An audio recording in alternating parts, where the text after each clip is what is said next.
또 한 주가 지나고 이렇게 주일을 맞아 또 함께 예배드릴 수 있음에 감사드립니다. 모두 이번 한 주는 어떻게 보내셨습니까?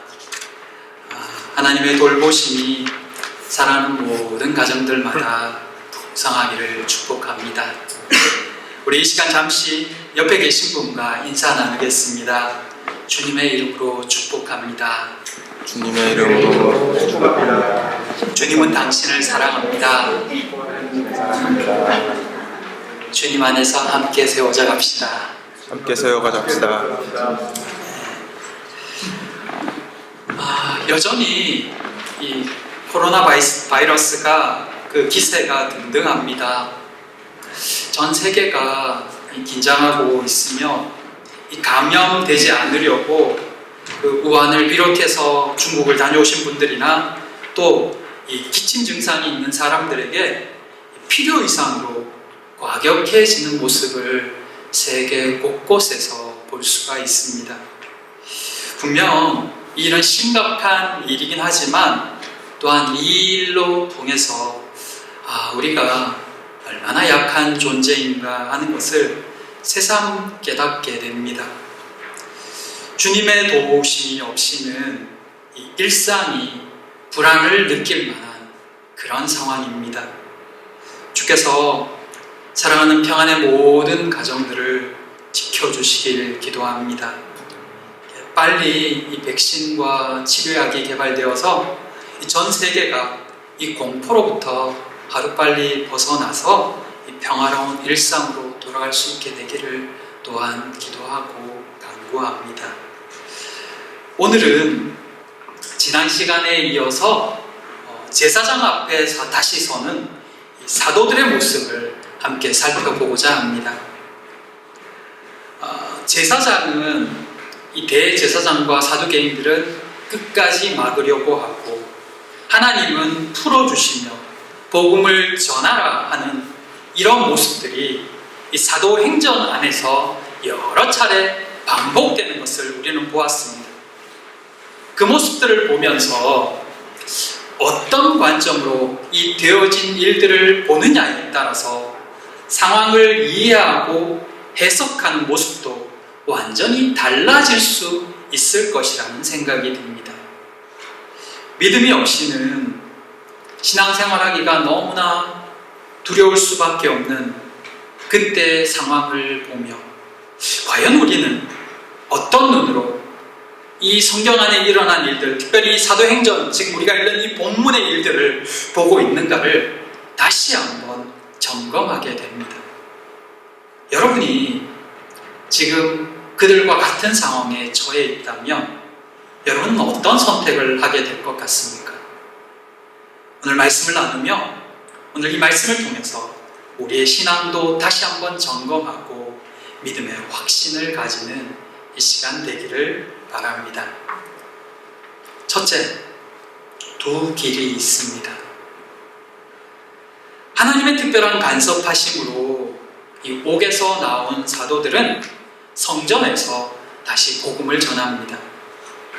밤중에 사도들을 감옥에 가두었던 이 대제사장 일행들은 당연히 그들이 이 밤새 감옥에 있는 줄 알고 아침 일찍부터 모여서 신문하고자 했습니다. 그래서 그 아침에 사도들을 데리고 오라고, 감옥에서 꺼내오라고 명령합니다.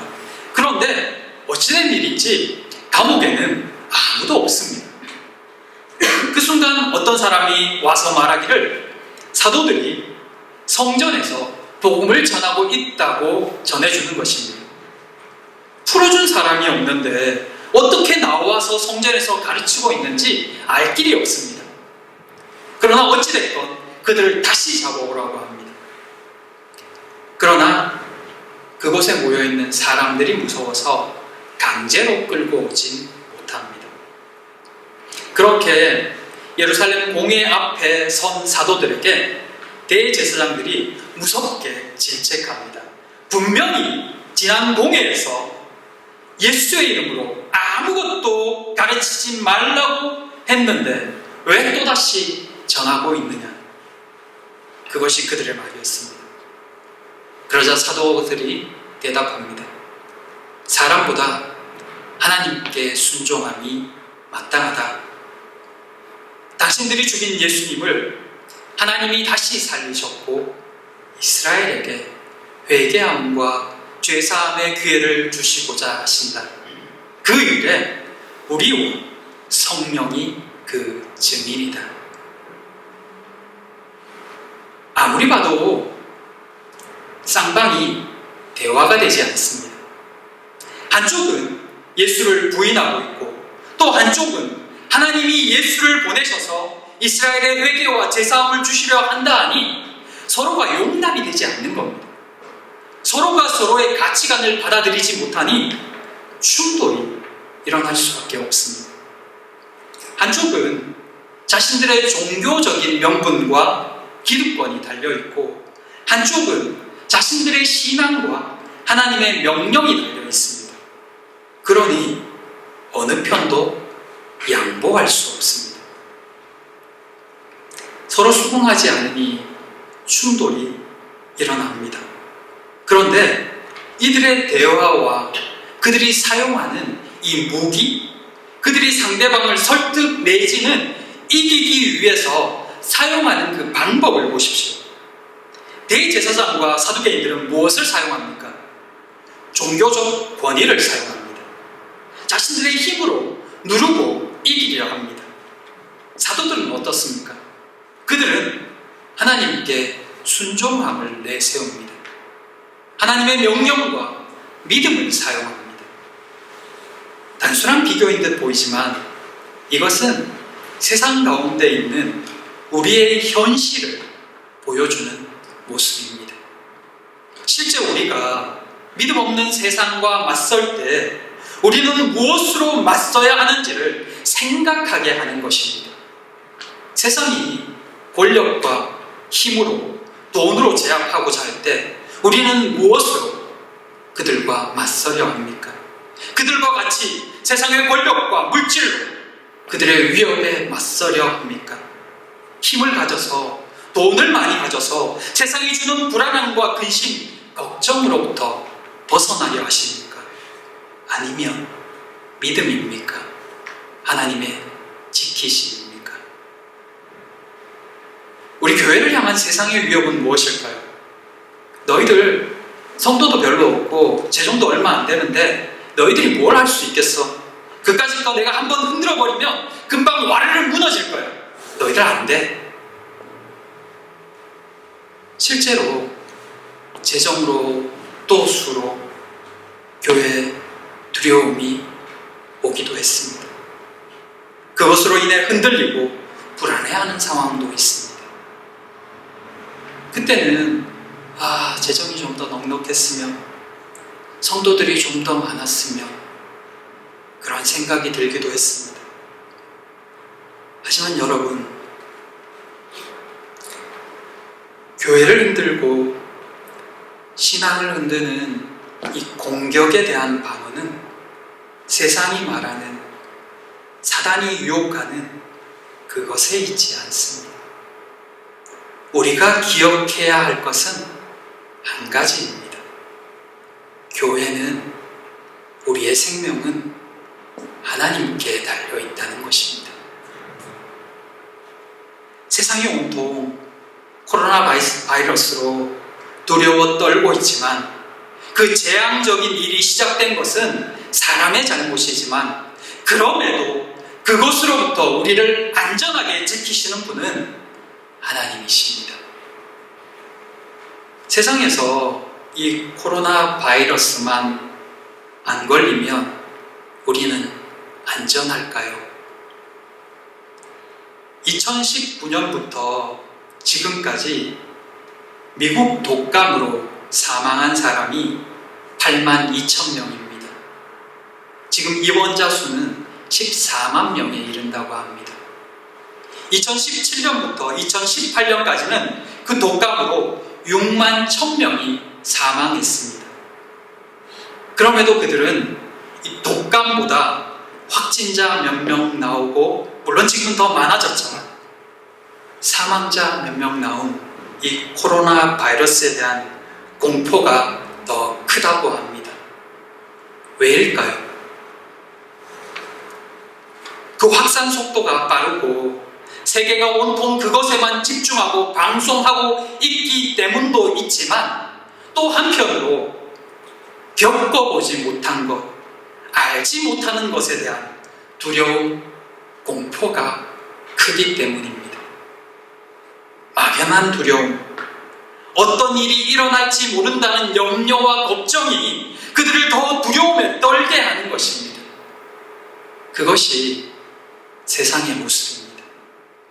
그 속에서 우리는 이 하루를 어떻게 살아야 하는가입니다.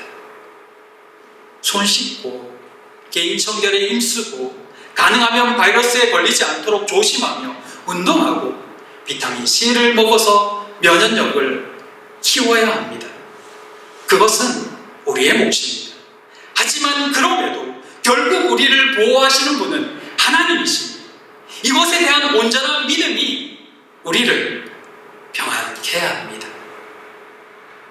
시편 125편 2절에 산들이 예루살렘을 두름과 같이 여호와께서 그의 백성을 지금부터 영원까지 두르시리로다. 교회 안에서 또 우리 신앙을 위해 우리 역시 열심을 품어야 합니다. 그러나 결국은 하나님을 온전히 믿어야 합니다. 하나님만이 우리를 온전히 지켜주실 수 있기 때문입니다. 대제사장과 사두개인들은 그들의 종교적 권력으로 누리려 했습니다. 그러나 사도들은 여전히 하나님께만 순종하겠다고 말합니다. 하나님만을 의지하며 그분의 명령을 따르겠다고 합니다. 하나님의 지키심을 믿는다는 것입니다. 그분의 길에서 벗어나지 않겠다는 것입니다. 분명히 대제사장의 길과 사도들의 길은 하나가 될 수 없습니다. 아마 영원히 평행선일 것입니다. 서로 바라보는 관점이 다르니 말입니다. 그곳에서 우리가 선택해야 될 것은 무엇일까요? 우리가 선택할 것은 하나밖에 없습니다. 하나님을 온전히 믿는 것입니다.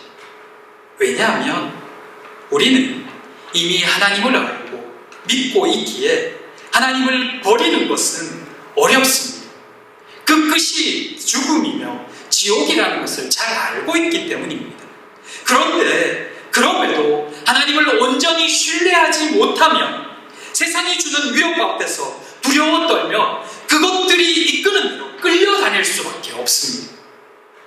하나님을 믿지만 사단이 바람 넣을 때마다 그 주유소 앞에 이 풍선 인형처럼 바람 넣는 그때에 맞춰서 불안에 떨고 근심으로 걱정으로 염려에 휩싸이는 것입니다. 그때는 기도해도 응답이 잘 없습니다. 바람에 밀려 요동하는 바다 물결 같은 마음을 주께서 기뻐하지 않으시기 때문입니다. 그러면 억지로 하는, 두려워하며 하는 신앙인이 될 수밖에 없습니다.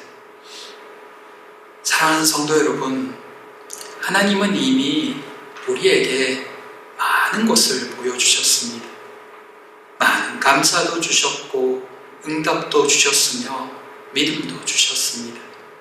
이제는 그 믿음으로 감사하며 나가면 됩니다. 사단의 공격에 은혜로 맞서고 감사로 맞서십시오. 안 될 거야, 어려울 거야가 아니라 하나님 주신 은혜를 따라 감사로 하나님께 나아가기 바랍니다. 분명 더 많은 감사의 제목들이 있게 될 것입니다. 이제는 믿음을 표현하며 살길 바랍니다. 이미 사단과의 싸움은 시작되었고 오늘도 계속해서 우리를 공격하며 앞으로도 우리의 삶 가운데 계속해서 공격할 것입니다. 그때 무방비로 당하지 마십시오. 29절의 말씀처럼 사람보다 하나님께 순종하는 것이 마땅함을 우리도 알고 있으니 이제는 하나님께만 우리의 순종을 드리기 바랍니다. 성령께서 함께 하십니다. 힘을 주시고 담대함을 주십니다.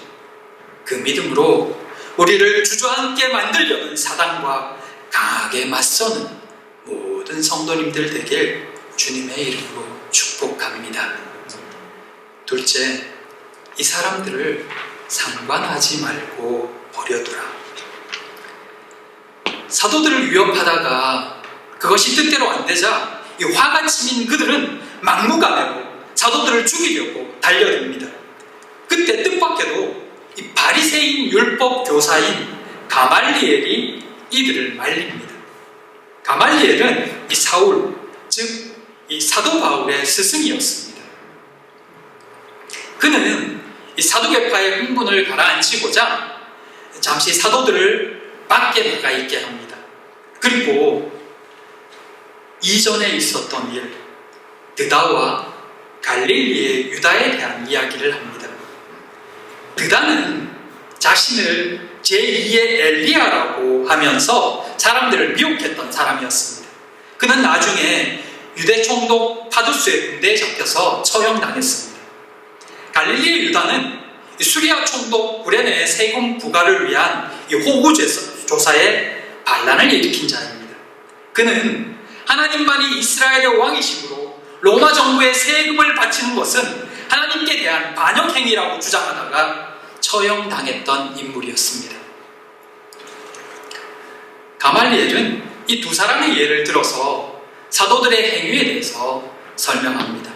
38절, 39절에서 그들의 사상과 행위가 사람으로부터 났으면 저절로 무너질 것이고 만일 그것이 하나님께로부터 왔으면 그들을 무너뜨릴 수도 없을 뿐만 아니라 그들 자신이 도리어 하나님께 대적하는 자가 될 수 있다는 것입니다. 그러니 이 사람들을 상관하지 말고 그대로 내버려 두라는 것입니다. 가말리엘은 예수 그리스도를 믿는 사람이 아니었습니다. 그럼에도 그의 말은 충분히 생각해 볼 여지가 있는 말입니다. 그의 기준은 믿는 자들과 마찬가지로 하나님의 주권이었기 때문입니다. 하나님의 뜻이 아니면 저절로 무너질 것이고 하나님의 뜻이면 오히려 자신들이 하나님을 대적하게 될 수 있다는 것입니다. 그러니 하나님이 어떻게 하는지 지켜보자는 것입니다. 이성적이고 신앙적인 태도입니다. 지금 대제사장들과 사두개인들은 하나님을 위한다는 명분 아래 사도들을 감옥에 가두고 신문하고 있습니다. 하지만 성경은 그들이 시기심 때문에 이 일을 저지르고 있다고 말합니다. 정당한 명분을 가지고 자신들의 사욕을 채우고 있었던 것입니다. 한 목사님이 어떤 교회에 부흥회를 인도하러 가시게 되었습니다. 첫날 집회를 마치고 다음 날에 그 교회 목사님으로부터 연락이 왔습니다. 부흥회 전에 교육자들과 같이 식사하자는 것입니다. 목사님은 흔쾌히 수락하고 집회보다 좀 일찍 가서 교회로 갔습니다. 이 담임 목사님의 인도를 따라서 식당을 갔더니 그 식당이 보신탕 집이었습니다. 근데 이 목사님, 강사 목사님은 애견가여서 보신탕을 먹지 않는 분이었습니다. 하지만 자기를 위해서 식사 준비를 했는데 뭐라고 말하기가 그래서 조용히 앉아서 그 밑반찬과 또 함께 밥을 먹었답니다. 다행히 아무도 그 목사님이 뭘 드시는지 몰랐습니다. 그렇게 집회를 마치고 집으로 돌아오던 목사님은 갑자기 너무 웃음이 터져서 차를 길가에 멈출 수밖에 없었다고 합니다. 왜냐하면 분명히 집회 전에 먹은 그 식사비는 강사 접대비라는 명분으로 기록될 것이라는 생각이 들었던 것입니다. 거기 있는 사람들이야 잘 먹었겠지만 정작 강사는 맨밥에 밑반찬만으로 식사를 했는데 그 비용은 강사 접대비 라고 기록될 것을 생각하니 괜히 웃음이 났다는 것입니다. 그러면서 하시는 말씀이 우리도 하나님을 위해 뭔가를 한다고 하는데 정작 하나님의 뜻과는 상관없이 행하는 일들이 이렇게 많을 수도 있겠구나 하는 것을 깨닫게 되었다고 합니다. 지금 사도들과 바리새인들은 하나님을 위한다고 하나님의 이름을 위해서라고 말합니다. 하지만 정작 하나님의 말씀을 따르는 사도들을 핍박하고 있습니다. 하나님의 이름으로 하나님을 대적하고 있었던 것입니다. 그 일은 또한 하나님의 이름을 이용해서 자신들의 욕심과 이익을 채우는 일이기도 했습니다. 가말리엘은 그들에게 아무것도 하지 말고 하나님이 어떻게 하시는지를 보자고 말하고 있습니다. 그 일의 옳고 그름은 하나님께서 결과로서 드러나게 해 주실 것이란 의미이기도 했습니다. 그리고 그 일이 드러났을 때 자신들의 섣부른 판단과 행동으로 인해 그 일로 저지른 그것으로 인해 그들도 함께 하나님께 심판을 받게 되는 일이 없도록 하라는 경고이기도 했습니다. 하나님이 선악간에 분명히 심판하신다는 것을 믿는 믿음의 표현이었던 것입니다. 가말리엘의 말은 오늘 우리도 신중하게 생각해야 할 말씀입니다. 하나님은 모든 것을 아시며 심판하는 분이시기 때문입니다. 그래서 우리도 기다려야 합니다.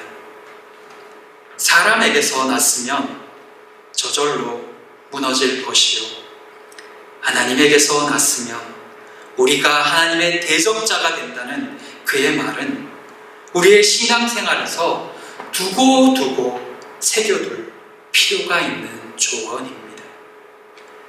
하나님이 하시는 일은 가만히 지켜보기만 하면 됩니다.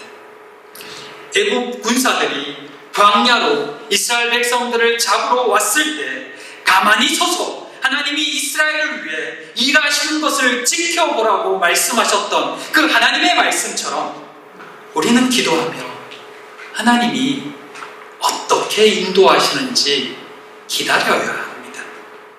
그리고 말씀이 떨어지면 그때 움직이는 것입니다.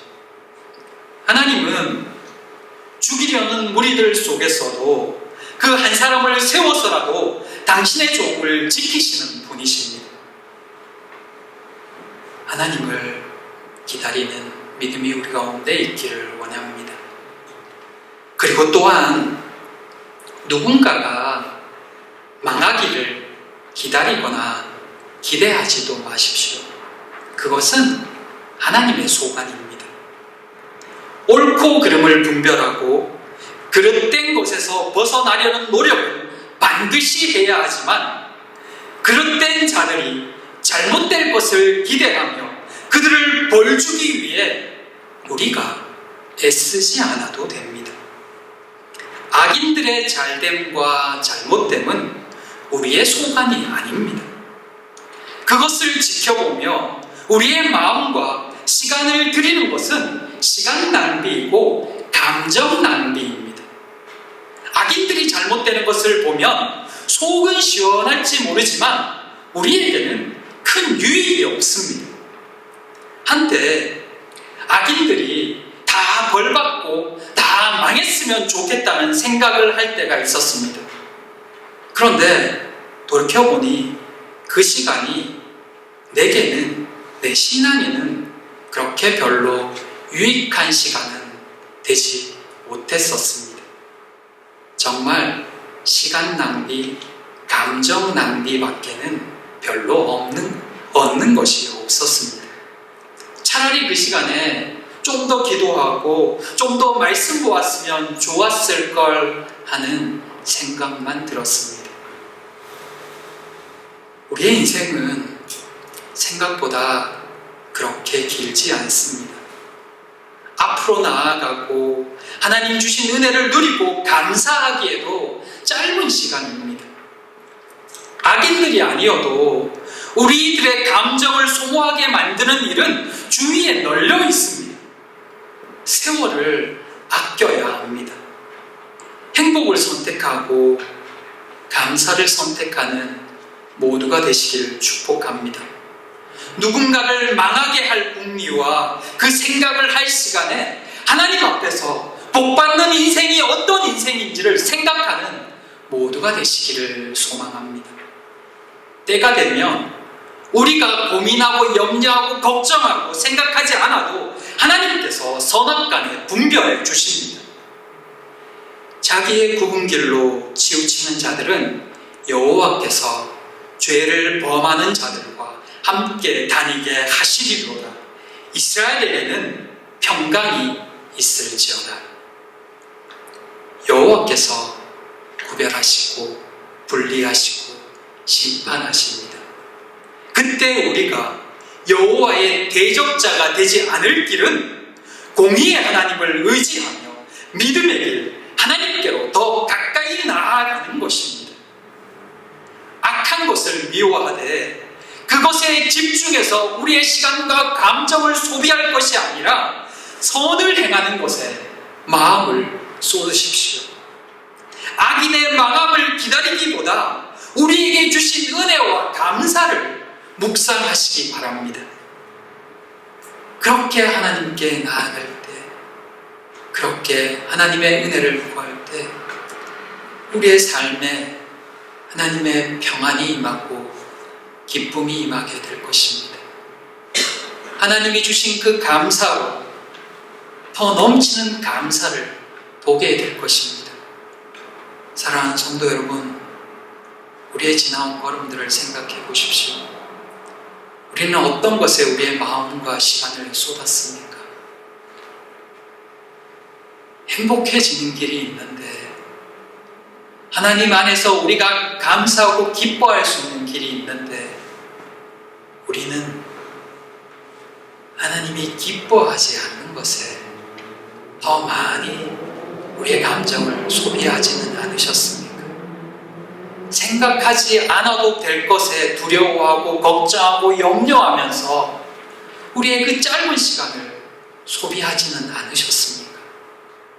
이제는 하나님 앞에서 건강한 길, 감사한 길, 은혜의 길을 선택하시기 바랍니다. 그래서 우리의 남은 시간은 감사로 차곡차곡 채워가시기 바랍니다. 그렇게 해도 시간이 금방 지나갑니다. 2020년 시작한 지 벌써 한 달하고도 한 주가 벌써 지나가 버렸듯이 잠깐 사이에 이 해도 지나가 버립니다. 끝났을 때 원망과 불평으로 채우며 그렇게 끝낼지, 하나님 주신 은혜를 헤아리다 그렇게 끝낼지, 그것은 우리의 몫이고 우리의 선택입니다. 무엇을 선택하시렵니까? 사랑하는 우리 모든 평안의 가정들이 하나님 안에서 믿음으로 더 앞으로 나아가고 함께 성장하는 기쁨이 넘치길 주님의 이름으로 축복합니다. 기도하겠습니다.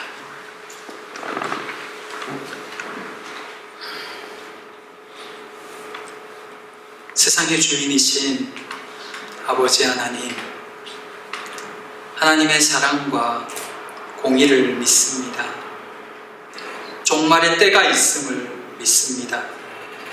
하나님, 우리는 우리의 믿음에 더 집중하겠습니다. 우리의 눈을 하나님께 고정시켜 주시옵소서.